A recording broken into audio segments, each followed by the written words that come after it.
sampai jam 6 sore yang bisa diikuti oleh para hamba Tuhan, para pengurus jemaat dan juga generasi muda. Para hamba-hamba Tuhan yang diurapi akan menyampaikan di dalam sesi umum dan juga di dalam workshop hal-hal yang sangat berguna bagi kita sekalian, dan ini terbuka untuk denominasi apapun juga. Daftarkan diri saudara sekarang di link berikut ini, dan tanggal 6-nya jam 7 sampai 9 malam kita akan mengadakan celebration melalui YouTube, yaitu merayakan hari ulang tahun Gereja Bethel Indonesia yang ke-50. Saya harap saudara semua bisa mengikutinya dan memberitahukan kepada semua orang, dan untuk tanggal 6 tidak perlu pendaftaran dan tidak dipungut biaya. Tuhan Yesus memberkati.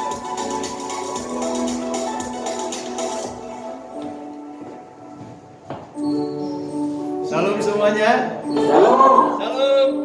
Haleluya, yang di rumah juga salam. Haleluya, haleluya. Terima kasih sudah taat kepada protokol pemerintah untuk tetap pakai masker dimanapun kita berada. Kemudian kita tetap cuci tangan dengan sabun. Amin. Saya percaya ketika kita taat, ketika kita patuh kepada aturan pemerintah, itu adalah sebagian dari iman kita kepada Yesus Kristus. Amin. Beri tepuk tangan yang meriah buat Tuhan. Haleluya. Mari kita tundukkan kepala kita berdoa. Tuhan, terima kasih untuk pagi yang indah ini, untuk pagi yang cerah ini. Kami yakin dan percaya berkat Tuhan tidak pernah berkurang. Berkat Tuhan selalu melimpah dalam hidup kami. Penjagaan Tuhan selalu penuh dalam hidup kami. Kami percaya dimanapun kami melangkah, dimanapun kami pergi, Tuhan selalu menyertai kami. Karena di mana kami berada, berkat Tuhan menyertai. Di situ ada mukjizat, di situ ada kemuliaan, di situ kami berubah secara pribadi dengan Tuhan Yesus Kristus. Dan kami percaya, dan kami percaya apa yang kami tabur itu juga akan tuai. Terima kasih Bapak, terima kasih Tuhan. Berkati Pendeta Junianto ya Tuhan, yang akan menyampaikan firman Tuhan pagi hari ini, yang juga mengembalakan GBI Live ini ya Tuhan. Beri kepada dia apa yang dia perlukan untuk menggembalakan jemaat ini. Hamba percaya ketika dia diberkati, semua jemaat diberkati, dan semuanya dalam keadaan baik-baik saja. Karena semuanya sudah disembuhkan, semuanya sudah dibebaskan, dan semuanya sudah dimerdekakan. Terima kasih Tuhan, terima kasih Bapak. Kami percaya hari ini kami berjumpa secara pribadi dengan Tuhan lewat doa, lewat pujian, dan lewat firman Tuhan yang akan disampaikan oleh hambanya. Terima kasih Bapak, terima kasih Tuhan. Di dalam nama Yesus Kristus, sama-sama kita katakan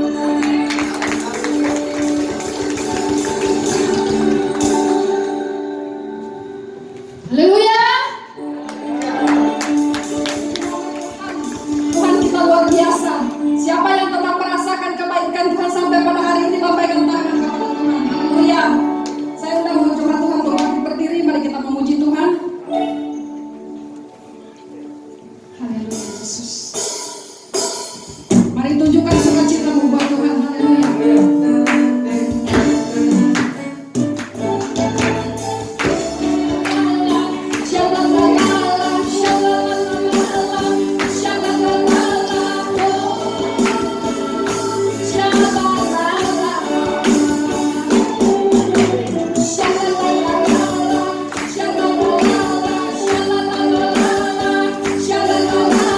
Oh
menjamin kita tidak boleh luput dari virus ini.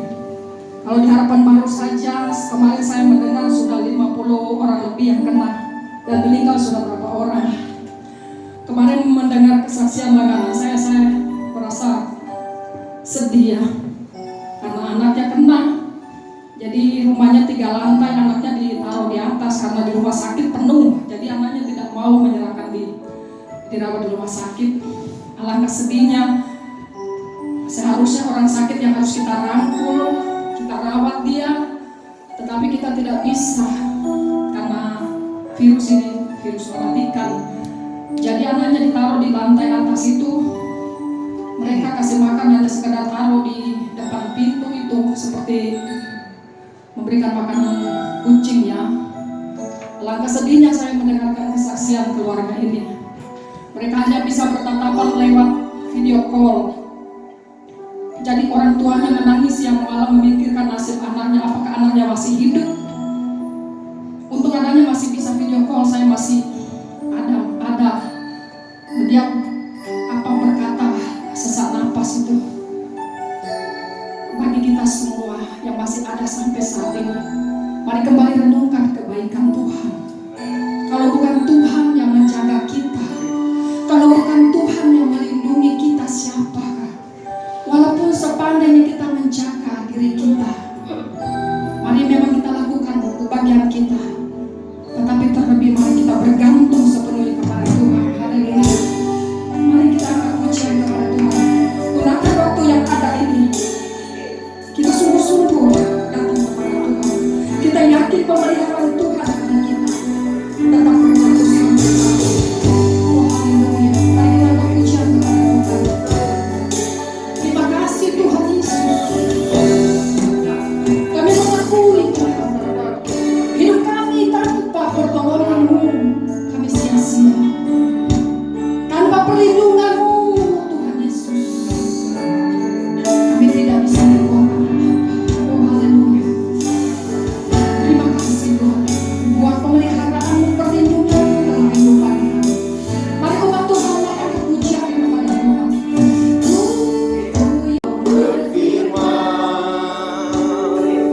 Ku menang saat Kau bertindak.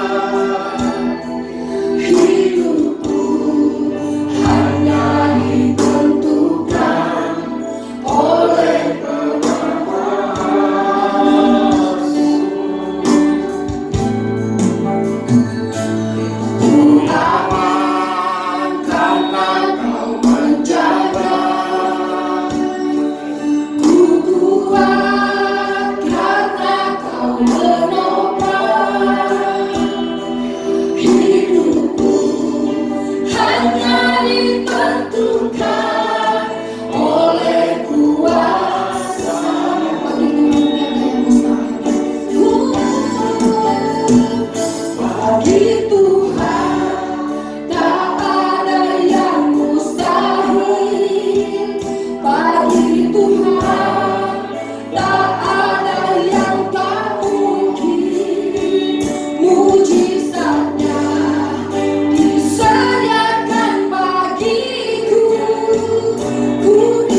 Engkaulah penjaga Israel yang tidak pernah tertidur. Oh, haleluya Tuhan. Haleluya. Ketika kita lemah pandang Dia. Amin. Dia Allah kita yang setia. Haleluya. Dialah kekuatan kita. Oh, haleluya. Haleluya Tuhan. Terima kasih. Terima kasih.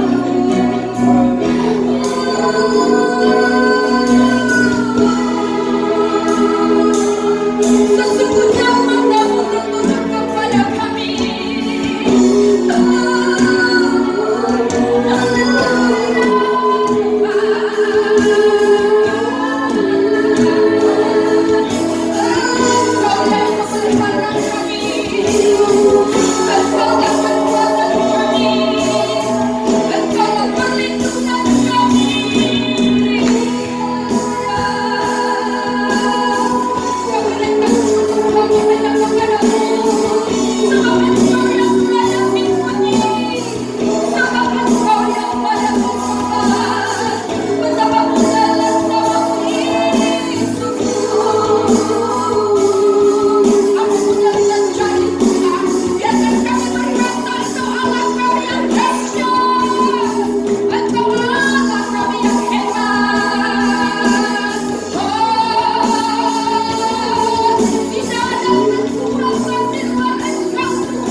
Disediakan bagiku, ku diangkat dan dipulihkannya.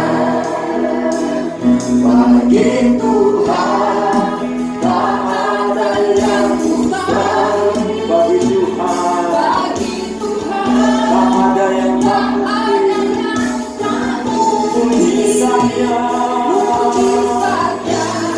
Disediakan bagiku, disediakan bagiku, ku diangkat dan dipulihkannya.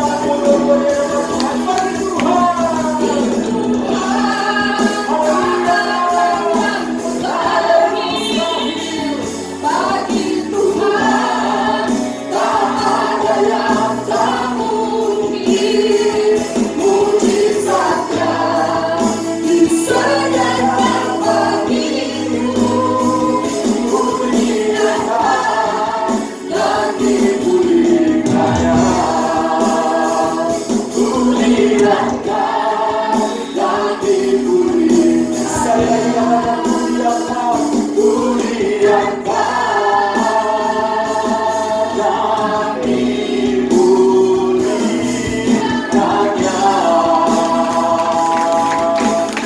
Yang di gereja, yang di rumah, dimanapun saudara berada, beri tepuk tangan untuk Tuhan Yesus. Soal-soal buat Tuhan Yesus. Karena bagi Dia tiada yang mustahil. Bagi Dia tiada yang tak mungkin. Mujizat yang disediakan bagi saudara, mujizat yang disediakan bagi kita semua. Haleluya, haleluya, haleluya, haleluya, haleluya. Pagi hari ini Bapa, kami datang kepadamu dengan ucapan syukur. Kami percaya Tuhan Yesus nasihat dari apa yang kami minta. Kami buka hati dan pikiran kami pagi hari ini untuk firman-Mu. Berbicaralah kepada setiap kami. Allah Roh Kudus, Kau ada di tengah-tengah kami. Bahkan Kau ada di dalam kami.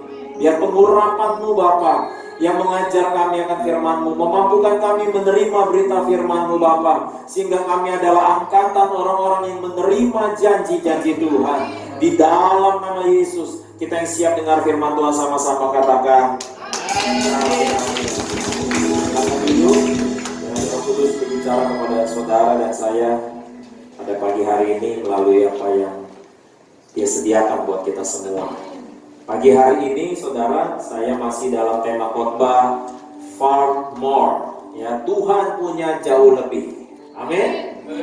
Firman Tuhan yang terambil, saya masih menggunakan Efesus 3 ayat 20 sampai 21 dalam bahasa Inggris versi The Message yang saya akan bacakan kepada saudara. Saudara mungkin juga boleh menghafalkannya ya.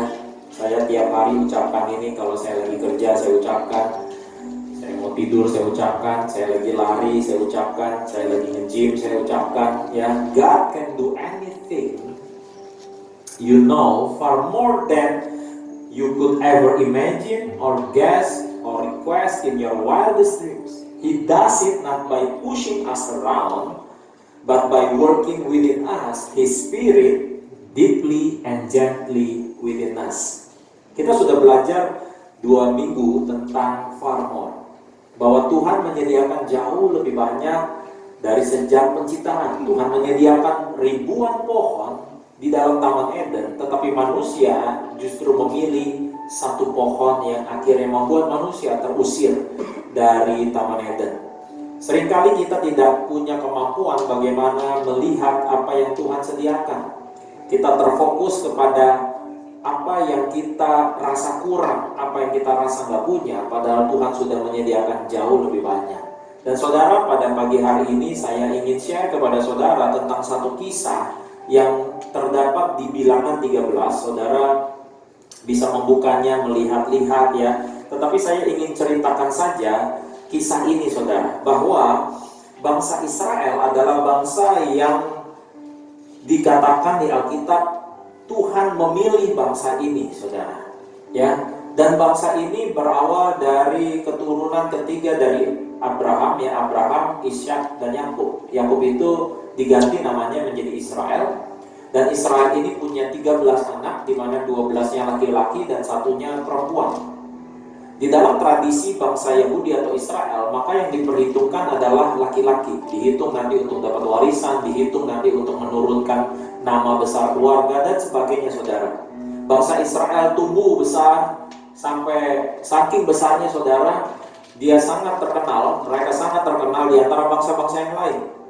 Sehingga satu ketika ada satu kejadian, kelaparan melanda seluruh dunia. Dan semua orang mengetahui bahwa makanan itu hanya terdapat di satu tempat yang namanya Mesir. Dan ternyata di Mesir, Tuhan sudah mengutus terlebih dahulu satu keturunan Israel yang namanya Yusuf. Yang namanya Yusuf menjadi pemimpin di bangsa Mesir.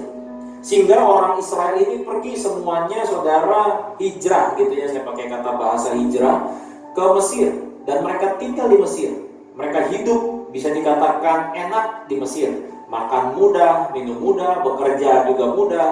Tetapi akhirnya saudara Yusuf meninggal. Dan Firaun yang tadinya mengenal Yusuf juga meninggal. Lalu turun-temurun sampai keturunan yang kurang lebih ketiga atau keempat itu tidak lagi mengenal jasa-jasa Yusuf dan apa yang Yusuf lakukan. Lalu dalam pemerintahannya dia mulai punya penasihat-penasihat saudara ya. Firaun itu gelar ya, bukan nama seseorang, itu gelar, itu seperti sultan gitu saudara. Tetapi di dalam bangsa Mesir disebutnya Firaun. Itu nanti ada namanya, Firaun siapa gitu ya. Nah, Firaun ini saudara tidak lagi mengenal siapa Yusuf dan juga apa jasa-jasanya. Dan di dalam pemerintahannya dia punya orang-orang di sekelilingnya yang memberikan masukan kepada dia bahwa bangsa Israel ini tambah lama tambah besar. Nanti bahasanya nih, bahasa saya yang saya gunakan saudara ya. Nanti kita nih orang pribumi nanti bisa terjajah gitu. Singkat cerita, mereka bersepakat untuk membuat bangsa Israel ini digencet gitu saudara. Singkat cerita, mereka menjadi budak saudara. Dan waktu mereka menjadi budak saudara, mereka benar-benar ditekan, benar-benar dipres saudara. Singkat cerita, akhirnya mereka berseru-seru kepada Tuhan. Waktu mereka berseru-seru kepada Tuhan, Alkitab mencatat Tuhan mendengarkan seruan mereka. Saudara mau tahu nggak berapa lama mereka menjadi budak di Mesir? Mereka menjadi budak di Mesir kurang lebih 400 tahun. Kalau satu orang hidup usianya 70 sampai 80 tahun seperti Alkitab katakan, artinya kalau perbudakan itu berlangsung selama 400 tahun, maka itu kurang lebih 400 bagi 80 berapa ya? 5 generasi. 5 generasi. Yang tadinya hidup enak, yang tadinya apa-apa gampang, tahu-tahu berubah menjadi budak. Mungkin generasi pertama waktu jadi budak mereka ada rasa memberontak gitu, yang nggak terima. Berapa banyak dari antara kita, saudara, nggak terima disuruh pakai masker, ya? 10 menit pertama masih enak, lama-lama ngap juga, gitu ya. Mulai ada disiplin di sana sini ya. Masker diturunin aja dari hidung, gitu ya, bisa kena sanksi. Gitu ya. Nggak nyaman orang. Biasanya nggak pakai masker, disuruh pakai masker. Biasanya berkumpul, tonton nggak boleh kumpul-kumpul. Ya walaupun itu tidak saya lihat sih di Bekasi ya, kayaknya Bekasi nggak ada corona, gitu ya. Soalnya kalau saya lihat kumpul-kumpul, gitu ya, jarang juga yang pakai masker. Nah saya mau katakan itu aja saudara nggak terbiasa.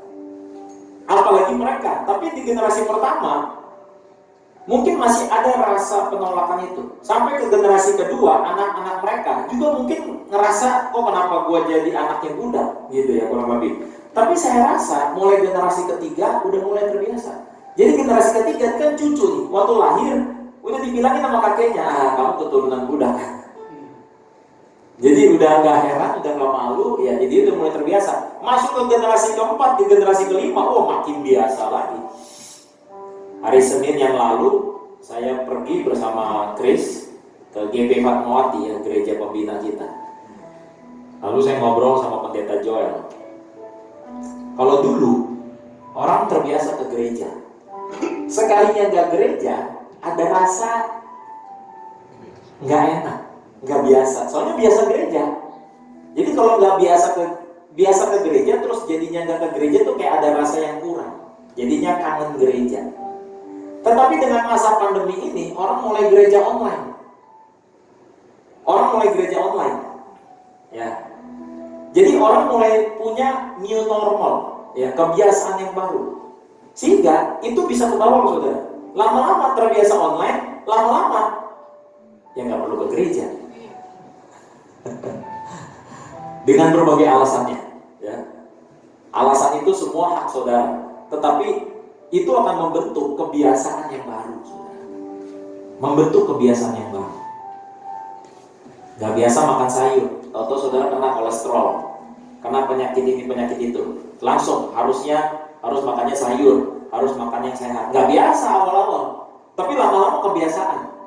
Sesudah saudara terbiasa makan makanan yang sehat, terus disodorin sop kaki kambing, itu pas di mulut pasti udah gak terasa enak.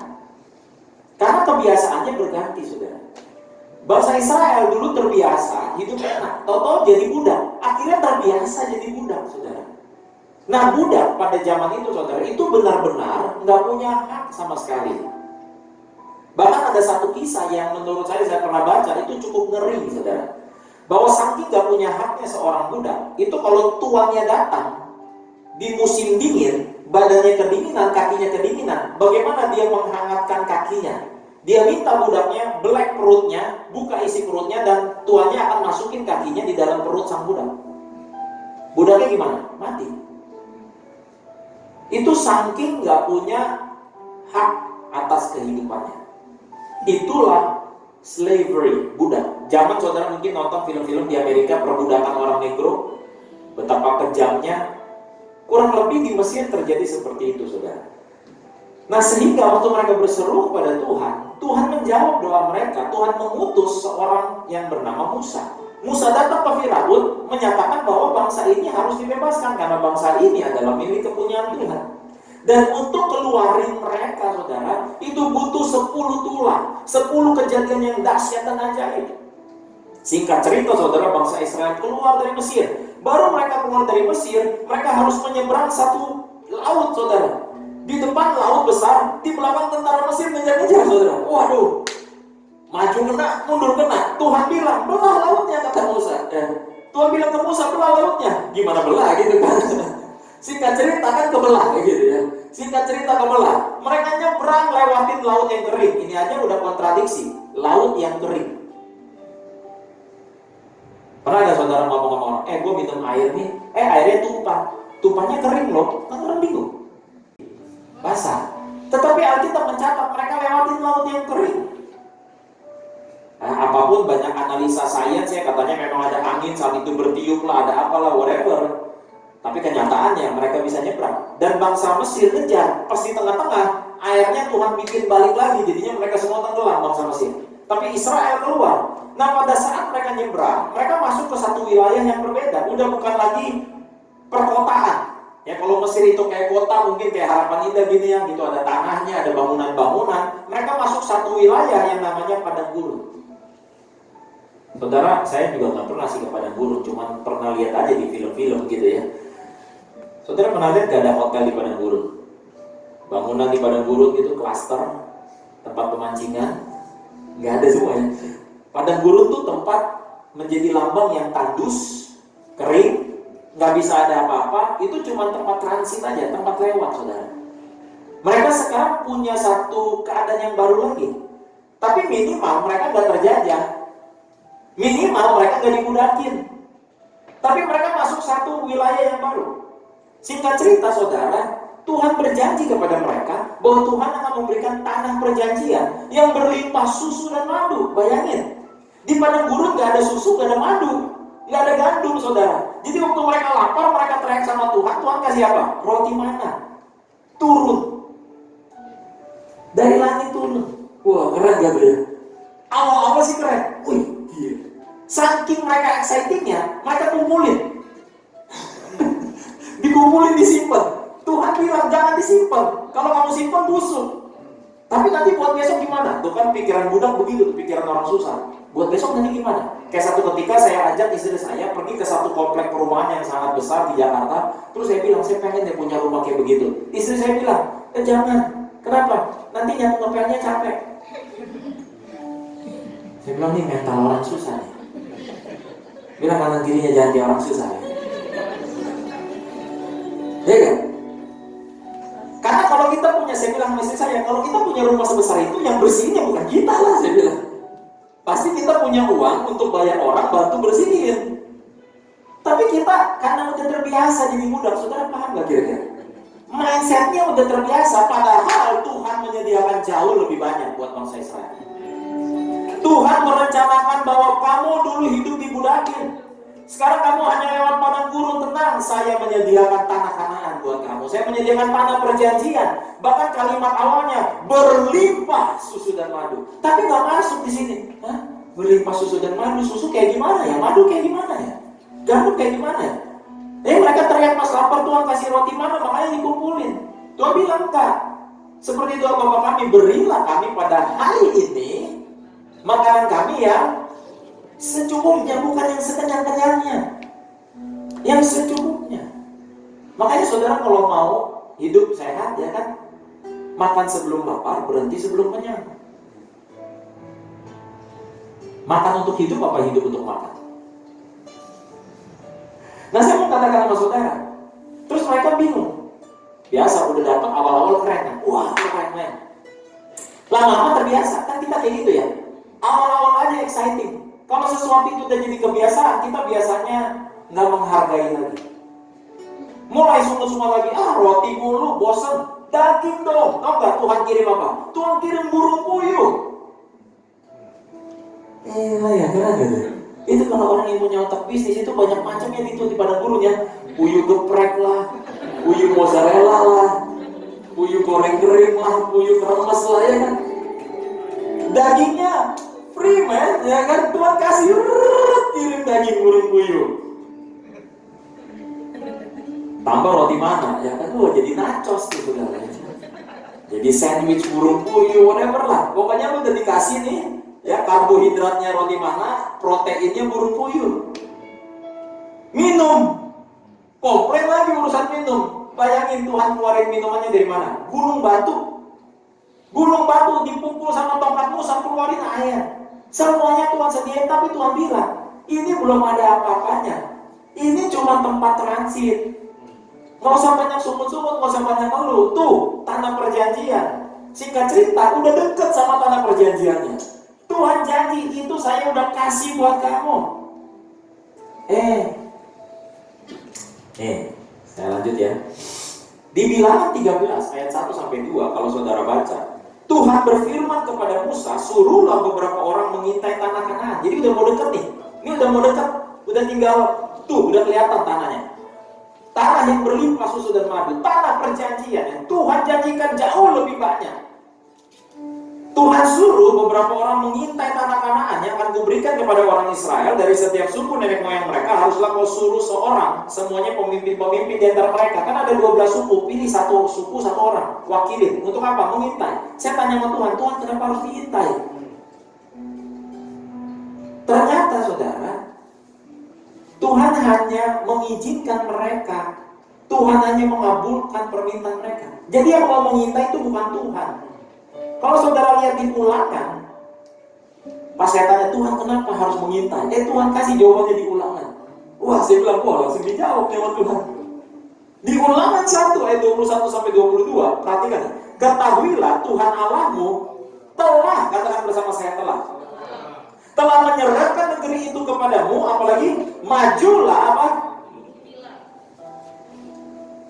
Bukan suruh duduk doang saudara, lalu nanti datang sendiri berkatnya, tapi Tuhan bilang, go for it and take it. Majulah, dudukilah, seperti yang difirmankan kepadamu oleh Tuhan Allah nenek moyangmu, janganlah takut dan janganlah patah hati. Lalu kamu sekalian, siapa tuh kamu sekalian? Bangsa Israel, mendekati aku, mendekati Musa, dan berkata apa? Marilah kita suruh beberapa orang mendahului kita untuk apa? Jadi siapa yang mau mengintai? Bangsa Israel yang mau mengintai. Kalau di ayat selanjutnya, hal itu dipandang baik oleh Musa. Di dalam banyak tafsiran, Musa doa sama Tuhan, gimana nih? Baru Bilangan 13 muncul. Oke lah, oke suruh deh. Tapi yang mau di awal siapa? Bangsa Israel. Nah ini problemnya saudara. Kalau Tuhan sudah berjanji, saudara percaya aja. Tapi kita manusia, kita selalu pikir, kalau gue belum lihat, gue gak percaya. Jadi gue mau lihat dulu, gue mau intai dulu. Tahu gak saudara, banyak orang berkata, seeing is believing. 50% otak saudara itu dipengaruhi oleh apa yang saudara lihat. Bahkan indera penerimaan saudara itu 70% ditangkap oleh mata terlebih dahulu. Maka dikatakan mata adalah jendela. Ini ada tahapannya saudara. Bagaimana mata mempengaruhi saudara? Dari apa yang dilihat, lama-lama saudara memberi arti. Apa ya? Saudara memberi arti. Arti itulah yang akan menciptakan tindakan kepada saudara. Waktu saya lihat ombak yang besar, apa yang saya lihat, saya olah di otak saudara. Oh, ini bahaya. Kenapa saya bilang bahaya? Karena dari apa yang saya terima sebelum-sebelumnya. Dari pelajaran yang saya terima, dari pendidikan di keluarga yang saya terima, dari pengalaman-pengalaman saya. Kalau saudara biasa disakiti oleh laki-laki, maka waktu saudara lihat laki-laki yang dengan gerak-gerik tertentu, saudara akan langsung mengolah di pikiran, ini laki gak benar. Ini gak benar nih man. Saudara melihat gerak-gerik orang yang misalnya, oh ini penjahat nih, oh ini begini. Saudara dengan mudahnya mengolah. Saudara yang udah biasa bisnis, oh ini tempat bagus nih, tempat bisnis bagus nih, oh ini strategis nih, ini angkot lewat nih.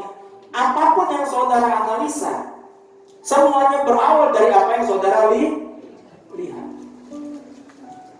Sebab itu Tuhan gak mau sebetulnya saudara lihat-lihat dulu. Saudara percaya aja sama janji Tuhan dan jalankan, maju, duduki, kerjakan saja, lakukan saja. Tapi seringkali kita lihat dulu baru saya percaya. Tahu gak saudara, waktu mereka mengintai 12 orang ini pergi, mereka lihat, wah, keren banget memang tempatnya. Benar kata Tuhan. Sampai mereka bawa hasil. Ternyata di tanah Kanaan itu lagi panen anggur. Lagi panen, saudara. Jadi mereka bawa pulang bukti-bukti mereka pernah dari sana. Mereka bawa gandumnya, mereka bawa susunya, mereka bawa anggurnya. Singkat cerita, 12 orang ini selama 40 hari ngintai saudara. Lama loh, sebulan lebih loh. Coba saudara sebulan di Bandung, pasti logat saudara udah jadi Bandung, benar ya? Oh dari Mangoleh.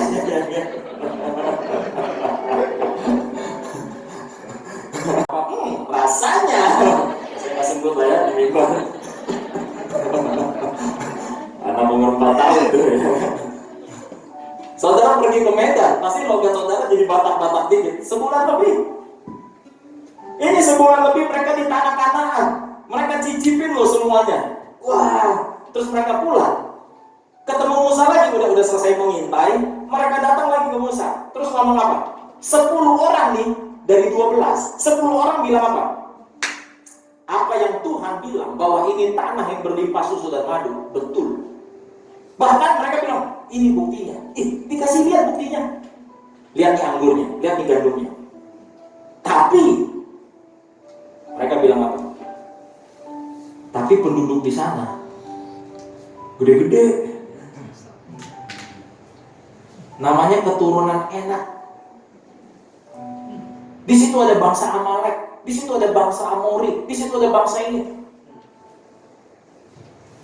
Jadi mereka bilang, apa yang Tuhan bilang betul. Berapa banyak di antara kita seringkali dengar khotbah, baca Alkitab, bener sih, tapi nggak pernah kejadian sama gue. Ya mungkin buat pendeta, iya, buat nggak pernah kejadian buat. Tapi lu lihat tuh hidup gue, keadaan gue begini. Ada satu pernah pengerja bahkan datang kepada saya kalau dengar khotbahnya Pak Jun kayak di awan-awan.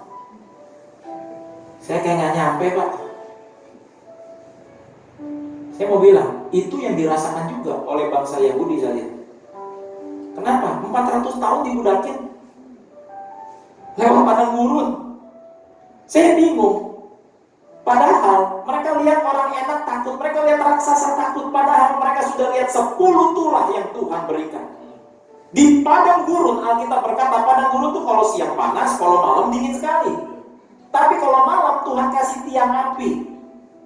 Saya nggak tahu bentuknya seperti apa, tetapi itu yang membuat bangsa Israel tidak kedinginan di malam hari. Kalau siang hari Tuhan kasih tiang awan, ada awan-awan yang menudungi supaya kalau siang nggak kepanasan. Artinya apa? Berapa lama mereka di padang gurun? 40 tahun, saudara. Harusnya 11 hari, tapi karena nggak nurut, muter-muter. 40 tahun itu bukan waktu yang singkat. 40 tahun depan mata, terima roti mana, terima burung puyuh, lihat air keluar dari gunung batu, lihat tiang awan, lihat tiang api. Tapi seringkali kita lihat banyak kebaikan Tuhan, kita biasa aja. Padahal kebaikan Tuhan sudah ada di sekeliling kita. Kebaikan Tuhan sudah ada. Tuhan mau bilang, hei, itu belum ada apa-apanya.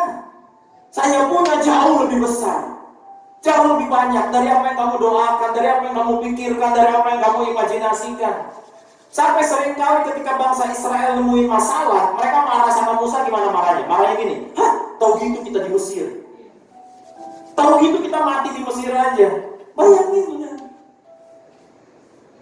Seolah-olah iya sih Tuhan janjiin, tapi kok susah sih janjinya didapat? Soalnya ada keturunan Enak. Tapi ada 2 orang namanya Yosua dan Kaleb bilang apa? Enggak. Kalau Tuhan sudah berjanji, Dia pasti tepati. Kita nggak mungkin sendirian, kita nggak mungkin jalan sendirian karena Tuhan beserta kita. Lebih besar mana Tuhan apa keturunan Enak? Lebih besar mana Tuhan apa raksasa? Jadi kalau Tuhan yang udah berjanji, why not? Go for it. Itu yang terjadi sama bangsa Israel. Ribut saudara mereka, ribut sampai Yosua dan Kaleb yang percaya janji Tuhan mau ditimpukin sama batu, saudara. Gara-gara apa salahnya? Gara-gara mengintai.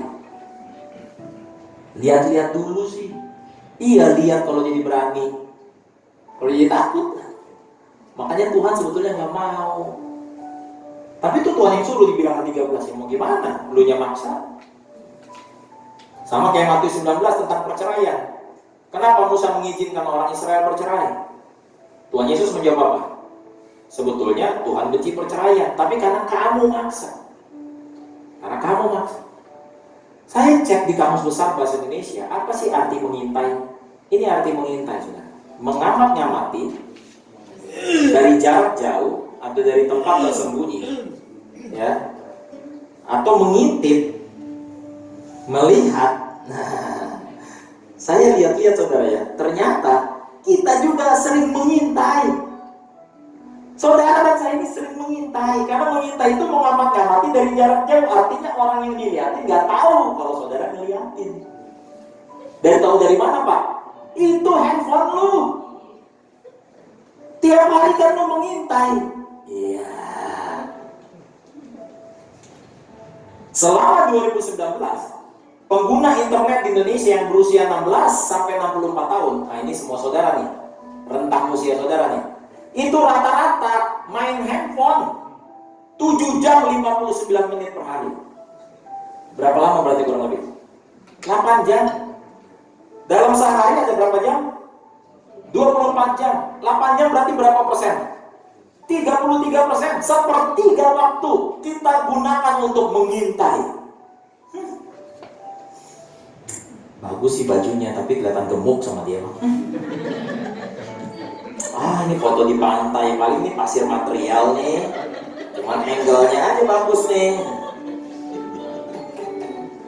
Oh gile, mobil baru nih. Saudara mengintai. Tiap hari juga kita mengintai. Nah, satu saudara mengintai kehidupan orang lain, atau mungkin hal-hal yang menurut saudara impikan, itu membuat saudara takut atau membuat saudara oke, gue bisa juga. Berapa banyak di antara saudara akhirnya itu mah cuma impian lah, ya mudah-mudahan Tuhan jawab lah. Saudara, Tuhan gak mau saudara duduk doang. Alkitab berkata apa? Majulah dan dudukilah. Lakukan apa yang saudara bisa lakukan.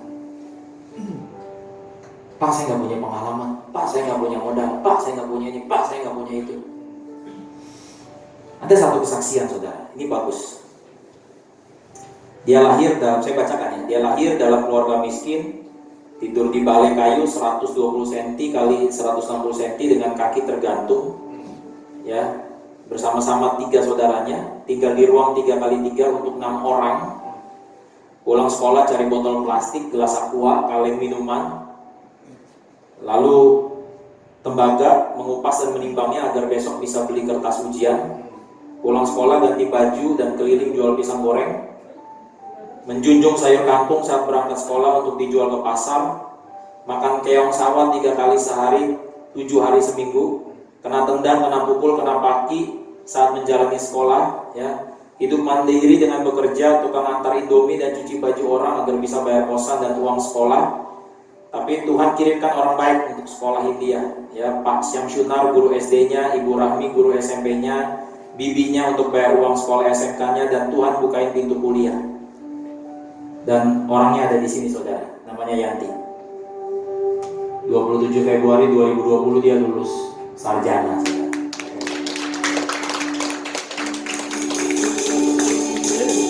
Dia mendapatkan jauh lebih dari yang dia pikirkan. Kalau dilihat dari tahun lahirnya, lahir 92, harusnya udah sarjana di tahun 2013. Idealnya, kan umur 21 tahun udah S1. Harusnya dia udah sarjana umur 21 tahun. Itu kurang lebih tahun 2013. Sekarang tahun 2020, dia baru S1 tahun 2020. Terlambat berapa lama? Kalau menurut orang lain itu terlambat 7 tahun. Tapi buat Tuhan, nggak ada kata terlambat, saudara. Karena segala sesuatu indah pada waktunya, saudara. Beri tepuk tangan untuk Tuhan. Karena banyak dari kita, saudara. Mungkin buat saudara lulus S1 aja biasa aja saya Pak. Ya mungkin buat saudara biasa. Buat orang lain itu sesuatu yang Tuhan jauh lebih dari yang dia pikirkan. Karena seringkali kita melihat segala sesuatu kebutuhan dibandingkan dengan modal.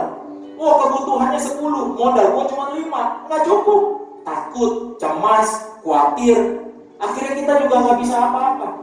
Padahal saudara lupa, harusnya kebutuhan jangan dibandingin hanya dengan modal, tapi ada Tuhan. Ada Tuhan aman, saudara. Ada Tuhan aman.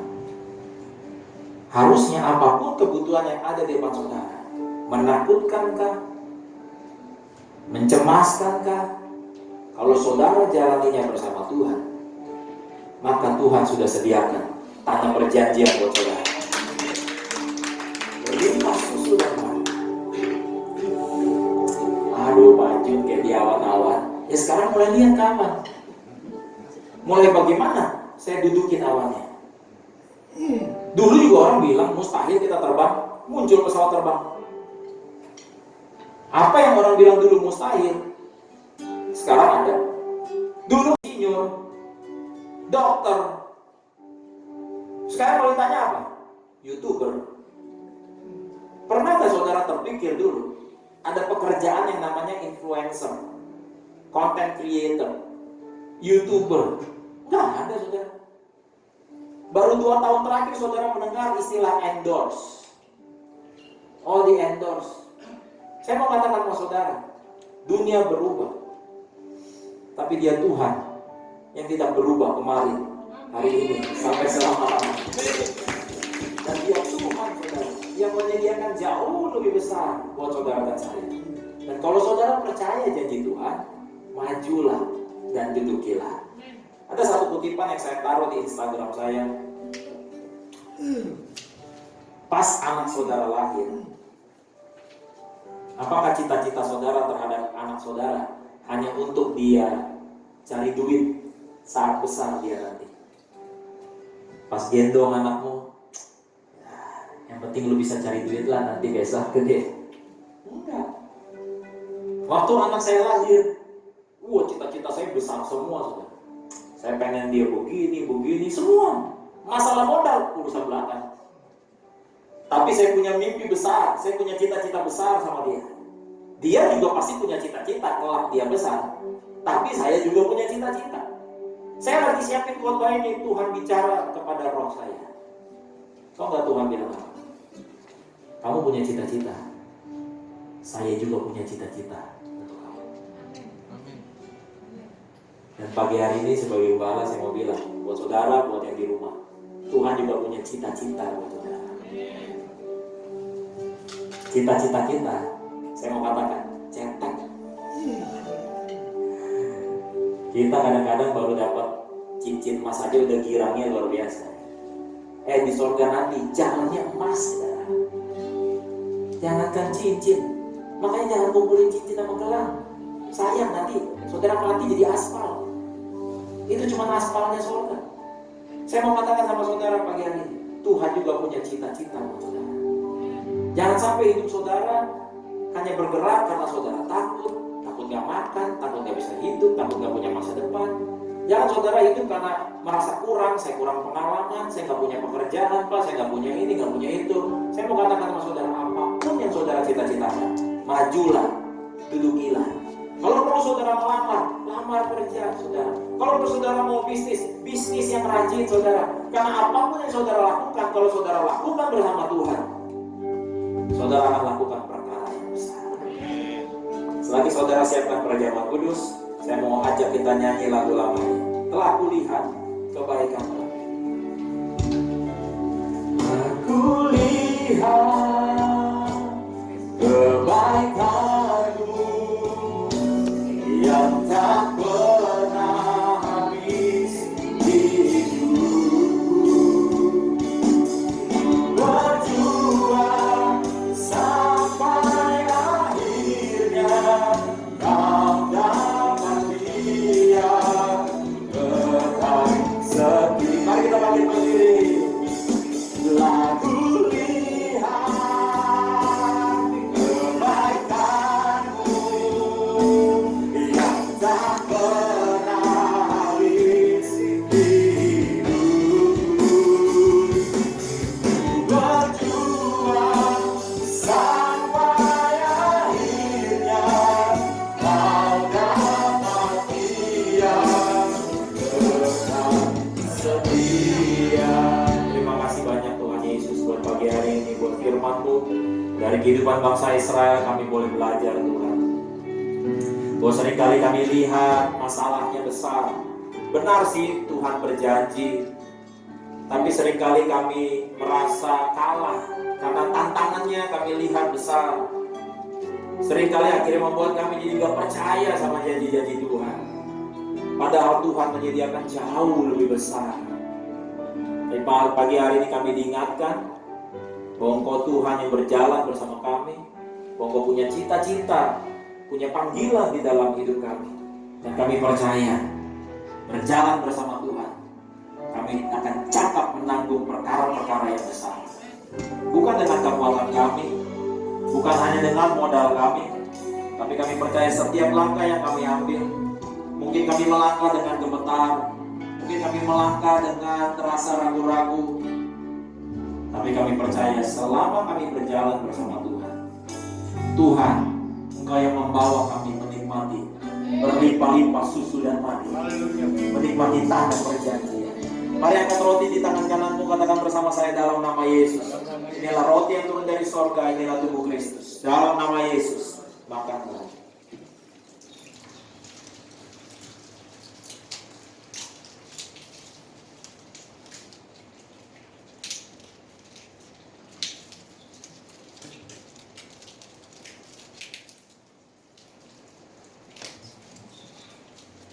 Mari angkat anggur di tangan kananmu, katakan bersama saya dalam nama Yesus. Inilah darah Yesus, darah perjanjian yang baru dan kekal, yang beri kami pengampunan, beri kami penebusan atas segala dosa dan pelanggaran kami. Dosaku sudah diampuni dalam nama Yesus. Inilah darah Yesus.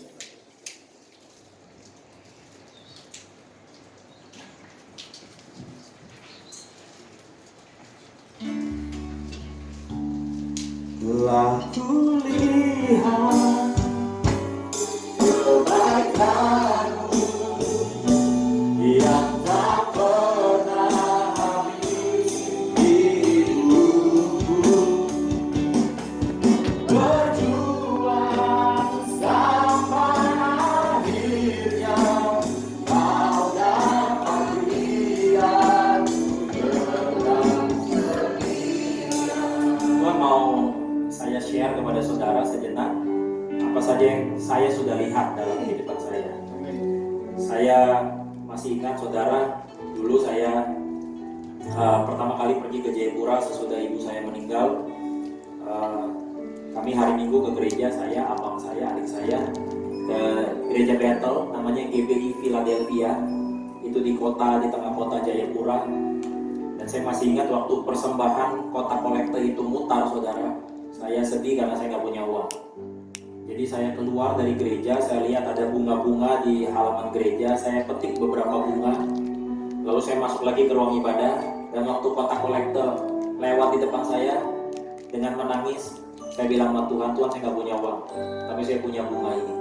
Saya masukin ke kotak kolektor. Lalu saya doa, Tuhan, berkati saya supaya punya uang, supaya di kemudian hari saya bisa berkati gereja. Gereja ini ada, saudara. Saya masih ingat waktu kita pindah dari Sport Club mau ke sini, uangnya kurang. Tapi ada satu klien yang saya temui waktu saya masih jadi konsultan. Selepas saya ngobrol, dia berikan satu amplop yang isinya cek dengan nilai ratusan juta untuk biaya semua ini. Tuhan kirimkan orang-orang baik seperti Bu Kesia yang belikan bangku-bangku ini, ada yang kasih AC dan sebagainya. Singkat cerita, kalau saudara mau lihat mujizat, maka GBI Live ini mujizat. Ruko yang saudara nikmati selama 7 tahun ini mujizat. Dan kemarin kita baru perpanjang lagi 2 tahun ke depan. Itu ini notaris yang bilang, kan masih lama habisnya juga. Kenapa rajin amat diperpanjang? Saya bilang iya nggak apa-apa. Ya, mumpung uangnya juga ada, jadi saya perpanjang aja. Yang kedua adalah saya bisa menikah dengan istri yang sangat baik. Dalam pernikahan saya lihat mujizat. Punya anak-anak, itu mujizat. Bisa punya rumah, nikmati hidup sana sini, itu juga mujizat. Jadi kalau saudara bilang hidup saudara susah, saya juga pernah susah. Kalau saudara bilang hari ini saya punya masalah, Pak, saya juga punya masalah. Tapi saya sekarang melihat masalah dengan kacamata yang berbeda. Kalau saudara melihat keturunan enak, karena posisi berdiri saudara sama, oh iya jelas, secara badan saudara segini, mereka segini. Tapi kalau saudara naik ke atas gunung, saudara melihatnya dari atas gunung, maka mereka kecil sekali, saudara. Jadi kalau saudara bilang, Pak Jun khotbahnya kayak di awan-awan, ya karena saya khotbahnya dari atas awan, saudara. Jangan terus di bawah, saudara. Jangan terus punya mental miskin, mental susah, mental nggak punya. Saya mau katakan sama saudara, untuk jadi maling nggak harus jadi orang miskin. Berapa banyak orang yang pakai jas, mobil mewah, tapi maling uang negara, saudara. yang kita sebut dengan koruptor. Jadi untuk jadi maling itu nggak harus punya syarat orang miskin. Tapi berapa banyak orang yang mungkin orang lain nilai miskin, tapi pekerja keras, nggak gengsian, dan dia berusaha merebut apa yang Tuhan janjikan dalam kehidupannya. Sehingga orang-orang itu yang bisa naik ke mimbar dan bersaksi, saudara, betapa memang Tuhan menyertai perjalanan kita. Apapun keadaan saudara, lakukan dengan setia, lakukan dengan gembira. Karena apa yang kecil, kalau saudara lakukan dengan hati yang besar, bersama Tuhan yang besar, maka Dia akan kasih tanggung jawab dalam perkara-perkara yang besar. Selalu lihat kebaikan-Mu yang tak pernah habis. Hidupku berjuang sampai akhirnya. Kau dapat Dia terang setia. Mari berdua tanganmu, lagu lihat kebaikan-Mu yang tak pernah habis. Hidupku berjuang sampai akhirnya. Kau dapat Dia tetap setia. Bapak, terima kasih buat pagi hari ini, buat pewahyuan, buat firman-Mu, memberkati umat-Mu baik yang di sini maupun di rumah-rumah mereka, Bapak. Biarlah sepanjang minggu ini Tuhan, minggu di mana kami produktif, kami akan menerima janji-janji Tuhan, kami bekerja keras, kami mengandalkan Tuhan, kami melakukan apa yang menjadi panggilan Tuhan dalam hidup kami. Kami bersyukur Tuhan punya cita-cita dalam hidup kami. Kami percaya Tuhan Kau yang sanggup mewujudkan cita-cita-Mu sendiri. Dan kami berdoa Tuhan Yesus buat bangsa ini. Kami berkati Indonesia dalam berkat Tuhan Indonesia, juga buat Bekasi Tuhan. Kami berdoa agar penularan virus COVID dan orang yang tertular juga semakin lama semakin menurun. Kami berdoa memberkati ekonomi bangsa ini. Kami memberkati pemimpin-pemimpin bangsa ini. Kami memberkati juga GBI Live. Kami berkati seluruh pekerja dan jemaat. Kami adalah orang-orang yang menerima janji-janji Tuhan di akhir zaman ini. Terima kasih Tuhan. Angkat kedua belah tanganmu, pulang. Terimalah damai sejahtera Tuhan, berkat rahmat Tuhan. Tuhan memberkati dan melindungi engkau. Tuhan menyinarkan wajahnya kepadamu, memberi kepadamu kasih karunia-Nya. Tuhan mengadakan wajahnya kepadamu, memberi kepadamu shalom-Nya, damai sejahtera-Nya